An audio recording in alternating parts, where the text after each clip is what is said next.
ಬುಡೆ ಚಿನ್ನಯ್ಯ ಕಾರಣ ಇಲ್ಲದೆ ಯಾವುದನ್ನು ಕೂಡ ಮಾಡಿಲ್ಲ. ಕಾರಣ ಹಣ ಕೊಟ್ರೆ ಆತ ಏನ್ ಬೇಕಾದ್ರೂ ಮಾಡ್ತಾನೆ ಅನ್ನೋದು ಈಗ ಒಂದೊಂದಾಗಿ ಗೊತ್ತಾಗ್ತಿದೆ. ಬುಡೆ ಮ್ಯಾನ್ ಚಿನ್ನಯ್ಯನಿಗೆ ಜೀವ ಭಯ ಇದೆಯಂತೆ.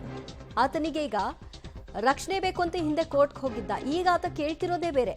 ಬುಡೆ ಗ್ಯಾಂಗ್ನಿಂದ ಮಾನಸಿಕವಾಗಿ ಕಿರುಕುಳಕ್ಕೆ ಒಳಗಾಗಿದ್ದ ಆರೋಪ ಈಗ ಆತನಿಂದ ವ್ಯಕ್ತವಾಗ್ತಾ ಇದೆ. ನನ್ನ ಜೀವಕ್ಕೆ ಅಪಾಯ ಇದೆ, ದಯವಿಟ್ಟು ನನ್ನ ಜೈಲಿಗೆ ಕಳಿಸಿ ಅಂದಿದ್ದಾನೆ. ಎಸ್ಐಟಿ ಅಧಿಕಾರಿಗಳ ಬಳಿ ಚಿನ್ನಯ್ಯ ಈ ಮನವಿಯನ್ನ ಇಟ್ಟಿದ್ದಾರೆ. ಚಿನ್ನಯ್ಯನಿಗೆ ಹಾಗಾದ್ರೆ ನಿಜವಾದ ಪಾಪ ಪ್ರಜ್ಞೆ, ಅಸಲಿ ಪಾಪ ಪ್ರಜ್ಞೆ ಈಗ ಕಾಡ್ತಾ ಇದೆಯಾ? ಶ್ರದ್ಧಾ ಕೇಂದ್ರಕ್ಕೆ ಅಪಪ್ರಚಾರ ಮಾಡಿದಂತಹ ನೋವು ಆತನನ್ನ ಬಾಧಿಸ್ತಾ ಇದೆಯಂತೆ. ಚಿನ್ನಯ್ಯನ ಹೇಳಿಕೆಯನ್ನ ಈಗಾಗಲೇ ಪೊಲೀಸರು ರೆಕಾರ್ಡ್ ಮಾಡ್ಕೊಳ್ತಾ ಇದ್ದಾರೆ. ಯಾವಾಗ ಬಂದ, ಯಾರು ಭೇಟಿ ಮಾಡಿದ್ರು, ಯಾವ ಕಾರಣಕ್ಕಾಗಿ, ಇದನ್ನೆಲ್ಲ ಈತ ಪೋಣಿಸ್ತಾ ಈಗ ಆತನ ಪರಿಸ್ಥಿತಿ ಏನಾಗಿದೆ, ಯಾವ ಆಶ್ವಾಸನೆಯನ್ನ ಕೊಟ್ಟು ಆತನನ್ನ ಕರೆತಂದಿದ್ರು, ಈಗ ಬೆದರಿಕೆಗೆ ಒಳಗಾಗಿದ್ದಾನ, ಜೀವ ಭಯ ಅಂತ ಆತ ಹೇಳ್ತಾ ಇದ್ದಾನೆ. ಆ ಜೀವ ಭಯದ ಕಾರಣದಿಂದಾಗಿ ಜೈಲಿಗೆ ಕಳಿಸ್ಬಿಡಿ ಅಂತ ಕೇಳ್ಕೊಂಡಿದ್ದಾನೆ.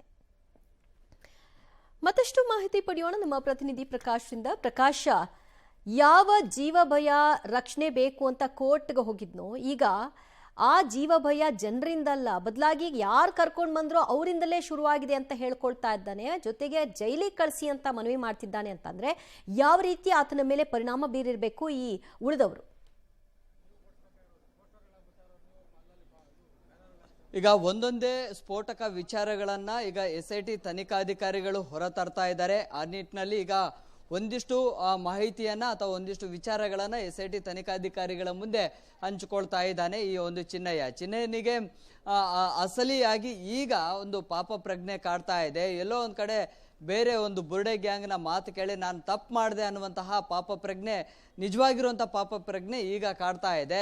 ಈಗ ಒಂದೊಂದೇ ವಿಚಾರಗಳನ್ನ SIT ತನಿಖಾಧಿಕಾರಿಗಳ ಮುಂದೆ ಹೇಳ್ತಾ ಇದ್ದಾನೆ. ಬುರ್ಡೆ ಗ್ಯಾಂಗ್ ಯಾವಾಗ ಸಂಪರ್ಕ ಮಾಡಿತ್ತು, ಅದರಲ್ಲಿ ಯಾರು ಅವರನ್ನ ಪ್ರವೋಕ್ ಮಾಡಿದ್ರು, ಹಣದ ಆಮಿಷ ಯಾರು ತೋರಿಸಿದ್ರು, ಆರಂಭಿಕ ಹಂತದಲ್ಲಿ ಆರ್ಥಿಕ ಸಹಾಯವನ್ನ ಯಾರು ಮಾಡಿದ್ರು, ಇದೆಲ್ಲ ವಿಚಾರಗಳ ಬಗ್ಗೆ ಕೂಡ ಬಾಯ್ಬಿಟ್ಟಿದ್ದಾನೆ. ಅದರ ಜೊತೆಗೆ ಇಷ್ಟೆಲ್ಲ ಬೆಳವಣಿಗೆಗಳಾಗಿದೆ, ಶ್ರದ್ಧಾ ಕೇಂದ್ರಕ್ಕೆ ನಾನು ಬಳಸ್ಕೊಂಡು ಅಪಪ್ರಚಾರವನ್ನ ಮಾಡಿದ್ದೀನಿ, ಕಳಂಕ ತರುವಂತ ಪ್ರಯತ್ನವನ್ನ ಮಾಡಿದ್ದೀನಿ. ಸೊ ಎಲ್ಲೊಂದ್ ಕಡೆ ಈಗ ನನಗೆ ಮಾನಸಿಕವಾಗಿ ಸಾಕಷ್ಟು ಒಂದು ರೀತಿಯಲ್ಲಿ ತೊಳಲಾಟ ಆಗ್ತಾ ಇದೆ ಅನ್ನುವಂಥದ್ದನ್ನ ಕೂಡ ಬಾಯ್ಬಿಟ್ಟಿದ್ದಾನೆ. ಅದರ ಜೊತೆಗೆ ಈ ಬುರ್ಡೆ ಗ್ಯಾಂಗ್ನ ಸಂಪರ್ಕದಲ್ಲಿ ಏನ್ ಈತ ಇದ್ದ, ಅದೇ ಗ್ಯಾಂಗ್ನಿಂದ ಈಗ ನನ್ನ ಜೀವಕ್ಕೆ ಕುತ್ತು ಬರಬಹುದು. ಸೊ ಹೀಗಾಗಿ ನನ್ನನ್ನ ಜೈಲಿಗೆ ಕಳಿಸಿ ಹೊರಗಡೆ ಬಿಟ್ರೆ ನನ್ನನ್ನ ಜೀವಂತವಾಗಿ ಬಿಡೋದಿಲ್ಲ ಅನ್ನುವಂತಹ ಆತಂಕವನ್ನ ಕೂಡ SIT ತನಿಖಾಧಿಕಾರಿಗಳ ಮುಂದೆ ಈಗ ವ್ಯಕ್ತಪಡಿಸಿದ್ದಾನೆ. ಸುಮಾರು 10 ರಿಂದ 12 ಜನರ ಹೆಸರನ್ನ ಹೇಳಿದ್ದಾನೆ. ಆರಂಭಿಕ ಹಂತದಲ್ಲಿ ಈ ಒಂದು ಬುರ್ಡೆ ಗ್ಯಾಂಗ್ನ ಮಹೇಶ್ ಶೆಟ್ಟಿ ತಿಮರೋಡಿ ಜೊತೆಗೆ ಏನು ಮಟ್ಟಣ್ಣನವರು ಮತ್ತೆ ಜಯಂತ್ ಟಿ ಅವರ 3 ಹೆಸರುಗಳನ್ನ ಕೂಡ ಹೇಳಿದ್ದಾರೆ. ಸೊ ಹಂತವಾಗಿ ಬೇರೆ ಹೆಸರುಗಳನ್ನ ಕೂಡ ಕೆದ್ಕೋದಕ್ಕೆ ಈಗ SIT ತನಿಖಾಧಿಕಾರಿಗಳು ಕೂಡ ಮುಂದಾಗಿದ್ದಾರೆ. ಈ ಮೂಲಕವಾಗಿ ಆತನಿಗೆ ನಿಜವಾಗಿರುವಂತಹ ಪಾಪ ಪ್ರಜ್ಞೆ ಈಗ ಕಾಡ್ತಾ ಇದೆ. ಸೊ ಇದರ ಹಿಂದೆ ಯಾರೆಲ್ಲ ಪುತ್ತಿಯೂರಿಯನ್ನ ನಡೆಸಿದ್ರು, ಹೇಗೆ ಪ್ಲಾನ್ ಮಾಡಿದ್ರು, ಈ ಒಂದು ಆರೋಪಿ ಚಿನ್ನಯ್ಯನಿಗೆ ಹೇಗೆ ಬೂಸ್ಟ್ ಮಾಡಿದ್ರು, ತಲೆಗೆ ಹೇಗೆ ತುಂಬಿದ್ರು, ಅದೆಲ್ಲವನ್ನ ಕೂಡ ಈಗ ಹಂತವಾಗಿ SIT ತನಿಖಾಧಿಕಾರಿಗಳ ಮುಂದೆ ಬಾಯ್ ಬಿಡ್ತಾ ಇದ್ದಾನೆ. SIT ಡ್ರಿಲ್ ನಡೆಸಿದ ನಂತರದಲ್ಲಿ ಆತನಿಗೆ ಈಗ ಪಾಪ ಪ್ರಜ್ಞೆ ಅರಿವಾಗಿದೆಯಾ, ಅಥವಾ ಒಬ್ಬೊಬ್ಬರಾಗಿ ಆತನನ್ನ ಕೈ ಬಿಟ್ರು, ಲಾಯರ್ಗಳು ಕೂಡ ಆತನ ಕೈ ಬಿಟ್ರು, ಕೊನೆಗೆ ನನಗೆ ಇನ್ನೇನು ಗತಿ ಇಲ್ಲ, ಕೊನೆಗೆ ಜೈಲ್ಗೆ ಹೋಗ್ಬೇಕು ಅನ್ನೋದ್ರ ವಾಸ್ತವತೆ ಅರ್ಥ ಆಗಿ ಈಗ ಡ್ರಾಮಾ ಮಾಡ್ತಿದ್ದಾನ? ಖಂಡಿತವಾಗ್ಲೂ ನೋಡಿ, ಆರಂಭದಲ್ಲಿ ಇಬ್ರಿಬ್ರು ವಕೀಲರೊಂದಿಗೆ ಆತ ಕೋರ್ಟಿಗೆ ಬರ್ತಾ ಇದ್ದ, ಪೊಲೀಸ್ ಠಾಣೆಗೆ ಬರ್ತಾ ಇದ್ದ.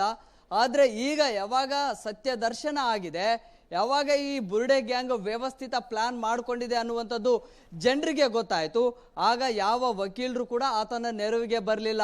ಸೊ ಯಾವ ಬುರ್ಡೆ ಗ್ಯಾಂಗ್ ನಿಮಗೆ ನೆರವನ್ನ ಕೊಡ್ತೀವಿ, ನಮ್ಮ ಜೊತೆ ಇರಿ ಅಂತೇಳಿ ಕರ್ಕೊಂಡು ಬಂದ್ರು, ಅವರು ಕೂಡ ಕೈ ಬಿಟ್ರು. ಈಗ ಕೇವಲ ಏಕಾಂಗಿ ಆಗಿಬಿಟ್ಟಿದ್ದಾನೆ. ಸೊ ಹೀಗಾಗಿ ಏನ್ ಮಾಡಬೇಕು ಅನ್ನುವಂಥದ್ದೇ ದಿಕ್ಕು ತೋರಿಸ್ತಾ ಇಲ್ಲ. ಸೊ ಹಾಗಾಗಿ ಈಗ ಒಂದೊಂದೇ ಸತ್ಯಗಳನ್ನ ಈಗ SIT ತನಿಖಾಧಿಕಾರಿಗಳ ಮುಂದೆ ಹೇಳ್ತಿದ್ದಾನೆ. ಯಾವ ಗ್ಯಾಂಗ್ ನಿಮ್ಗೆ ರಕ್ಷಣೆಯನ್ನ ಕೊಡ್ತೀನಿ, ಹೀಗೆ ಹೇಳು, ತಪ್ಪೊಪ್ಪಿಗೆಗಳನ್ನ ಕೊಡಬೇಕು ಅಂತೇಳಿ ಕರ್ಕೊಂಡು ಬಂದ್ರು, ಈಗ ಆ ಗ್ಯಾಂಗು ಕೂಡ ಅಂತರವನ್ನ ಕಾಯ್ದುಕೊಂಡಿದೆ. ಸೊ ಈ ಮೂಲಕವಾಗಿ ಈಗ ನನಗೆ ಯಾರು ದಿಕ್ಕು ದೆಸೆ ಯಾರು ಇಲ್ಲ ಅನ್ನೋ ರೀತಿಯಲ್ಲಿ ಈಗ ಒಂದೊಂದೇ ಸತ್ಯಗಳನ್ನ ಹೇಳ್ತಾ ಇದ್ದಾನೆ. ಜೊತೆಗೆ ಧರ್ಮಸ್ಥಳದಲ್ಲಿ ಕೆಲಸ ಮಾಡುವಂತ ಸಂದರ್ಭದಲ್ಲಿ ಕೂಡ ಆತನ ಒಂದು ಆತ ಹೇಗೆಲ್ಲ ಒಂದು ಕಳ್ಳಾಟವನ್ನ ನಡೆಸ್ತಾ ಇದ್ದ ಅನ್ನುವಂಥದ್ದು ಈ ಭಾಗದ ಜನರಿಗೂ ಕೂಡ ಗೊತ್ತಿದೆ. ಜೊತೆಗೆ ಆತನನ್ನ ಬಳಸ್ಕೊಂಡು ಕ್ಷೇತ್ರಕ್ಕೆ ಅಪಪ್ರಚಾರವನ್ನ ಮಾಡಬಹುದು ಅನ್ನುವಂಥದ್ದನ್ನ ವ್ಯವಸ್ಥಿತ ಪ್ಲಾನ್ ಮಾಡಿತ್ತು ಈ ಬುರ್ಡೆ ಗ್ಯಾಂಗ್.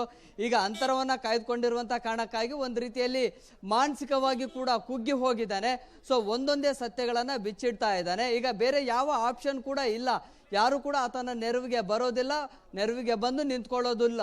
ಸೊ ಹಾಗಾಗಿ ಆತನಿಗೆ ಕೊನೆಯದಾಗಿ ಉಳಿದಿರುವಂಥದ್ದು ಸತ್ಯ ಮಾತ್ರ. ಆ ಸತ್ಯವನ್ನ ಈಗ ಹೊರ ಹಾಕ್ತಾ ಇದ್ದಾನೆ. ಸೊ ಆತನ ಎಲ್ಲಾ ಹೇಳಿಕೆಗಳನ್ನ ಕೂಡ SIT ತನಿಖಾಧಿಕಾರಿಗಳು ಇದೀಗ ವಿಡಿಯೋ ಮೂಲಕವಾಗಿ ರೆಕಾರ್ಡ್ ಅನ್ನ ಮಾಡ್ಕೊಳ್ಳೋ ಮೂಲಕವಾಗಿ ದಾಖಲೀಕರಣವನ್ನ ಮಾಡಿಕೊಳ್ತಾ ಇದ್ದಾರೆ. ದಿವ್ಯಜ್ಯೋತಿ, ಥ್ಯಾಂಕ್ ಯು ಪ್ರಕಾಶ್, ನಿಮ್ಮೆಲ್ಲ ಮಾಹಿತಿಗೆ. ಸದ್ಯ ಬುರ್ಡೆ ಮ್ಯಾನ್ಗೆ ಇನ್ನೇನು ಕೂಡ ಉಳ್ಕೊಂಡಿಲ್ಲ. ತಾನು ಏಕಾಂಗಿಯಾಗಿದ್ದಾನೆ.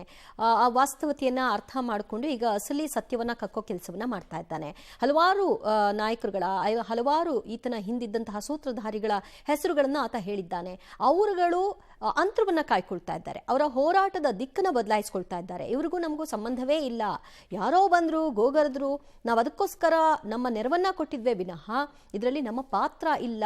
ಇದೇನು SIT ಟೀಮ್ ತನಿಖೆ ನಡೆಸ್ತಾ ಇದೆ ಮತ್ತು ಆತನ ಬಂಧನ ಆಗಿದೆ, ಅದನ್ನ ಸ್ವಾಗತ ಮಾಡ್ತೀವಿ ಅಂತ ಅವರುಗಳು ಈ ಪ್ರಕರಣದಲ್ಲಿ ನಮ್ಮದೇನೂ ಇಲ್ಲ ಅನ್ನೋ ರೀತಿಯಲ್ಲಿ ಆಕ್ಟ್ ಮಾಡಿಸಿದ್ದಾರೆ. ಬಟ್ ಈಗ SIT ಅವರುಗಳನ್ನ ಎಳೆತರುವಂತಹ ಕೆಲಸ ಆಗಬೇಕು, ಅವರುಗಳನ್ನ ಈ ಕೇಸ್ನಲ್ಲಿ ಬಹಿರಂಗಪಡಿಸುವಂತಹ ಕೆಲಸಗಳಾಗಬೇಕು. ಅದಾಗ್ಲಿ ಅನ್ನೋದೇ ಎಲ್ಲರ ಕೋರಿಕೆ.